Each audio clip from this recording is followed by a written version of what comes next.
Good morning बच्चों।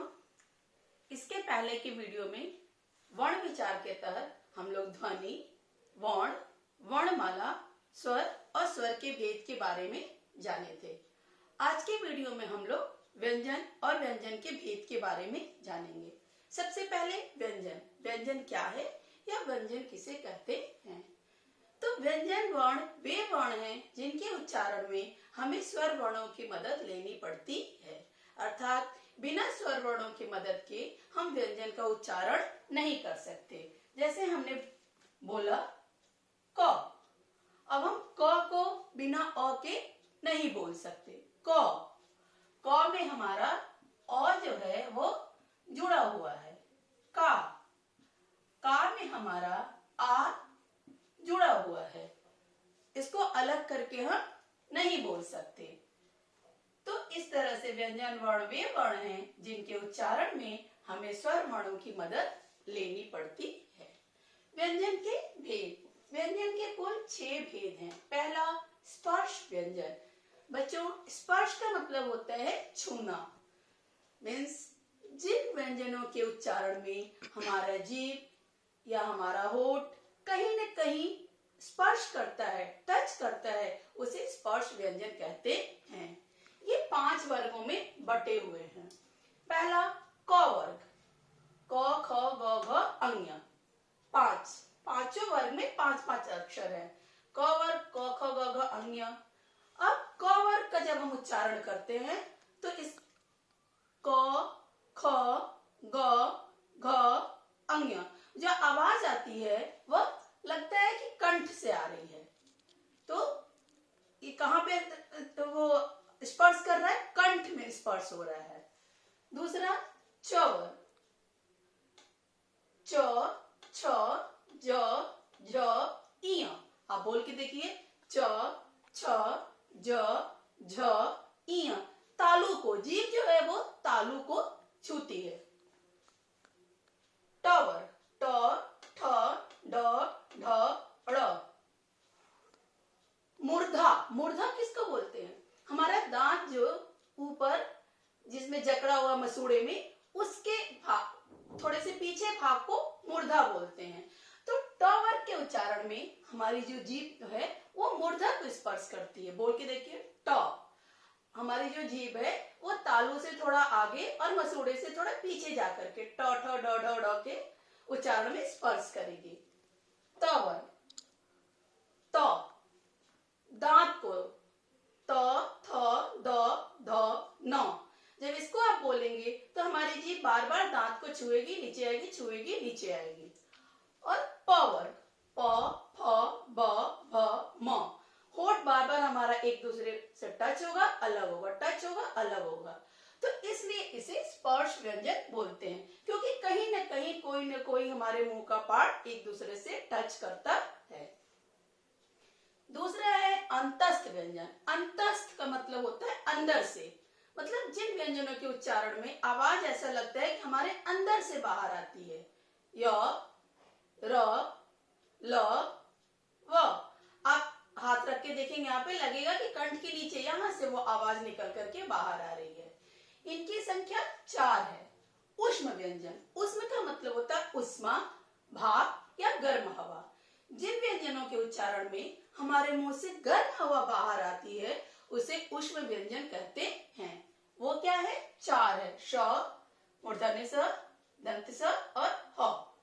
आप बोल के देखिएगा, सामने हाथ रख के आपके मुंह से गर्म हवा हाथ पर लगेगा कि लग रहा है। संयुक्त व्यंजन। संयुक्त का मतलब होता है जुड़ना, मिलना। तो जब 2 अक्षरों के मेल से एक व्यंजन बनता है उसे संयुक्त व्यंजन कहते हैं। इनकी संख्या 4 है। छ, त्र, ज्ञ, स्र। छ कैसे बना? आधा क मूर्धन्य स, त्र आधा त र, ज्ञ आधा ज य, श्र आधा श र। बेटा, जिसके नीचे हलंत लगा रहता है ना, वो आधे अक्षर होते हैं। आगत व्यंजन। हमने स्वर में भी आपको बताया, आगत का मतलब होता है आया हुआ। जैसे स्वर में आ जो था वो अंग्रेजों के आने से आया, उसी प्रकार व्यंजन में मुसलमानों के आने से ज और फ हमारे वर्णमाला में आ गया। ज, बेटा आप ये हमेशा ध्यान रखेंगे कि ज और ज, फ और फ, इसका उच्चारण आपको कैसे करना है। ज, जब आप ज का उच्चारण करते हैं तो आपकी जीभ में झंझनाहट होती है, और ज का उच्चारण करते हैं तो नहीं होती है।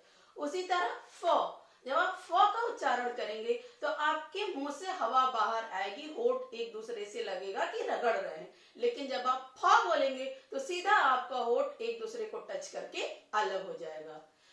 ये ज और फ के जो शब्द होते हैं वो अरबी फारसी के शब्द होते हैं, उर्दू के शब्द होते हैं।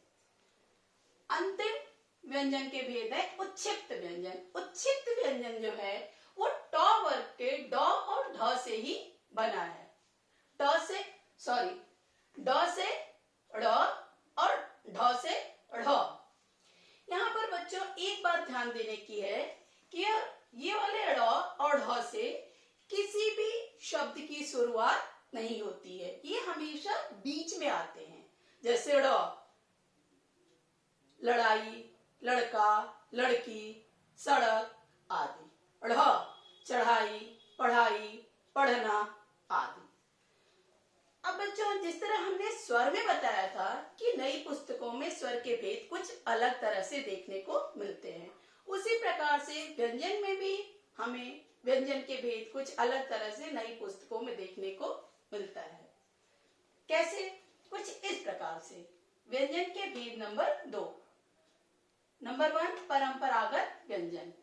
परंपरागत जो परंपराओं से आए, जो पुराने समय से हमें उसी प्रकार मिले, मतलब संस्कृत से जो व्यंजन हिंदी में आ गए उन्हें परंपरागत व्यंजन कहते हैं।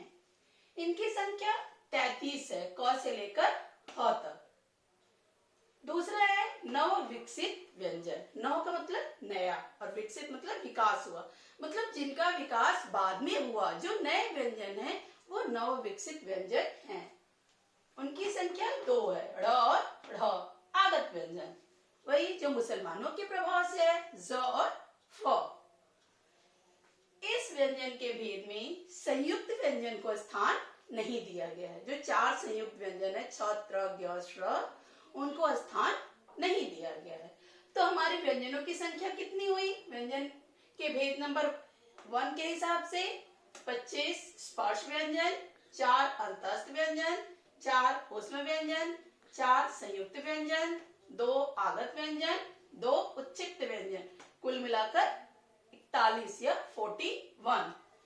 व्यंजन के भेद नंबर 2 के हिसाब से 33 परंपरागत व्यंजन, 2 नव विकसित व्यंजन, 2 आगत व्यंजन, कुल मिलाकर 37। क्या हुआ हमारा व्यंजन के भेद? हमारा व्यंजन के भेद टॉपिक आज पूरा हुआ। आगे की बातें अगले वीडियो में। धन्यवाद।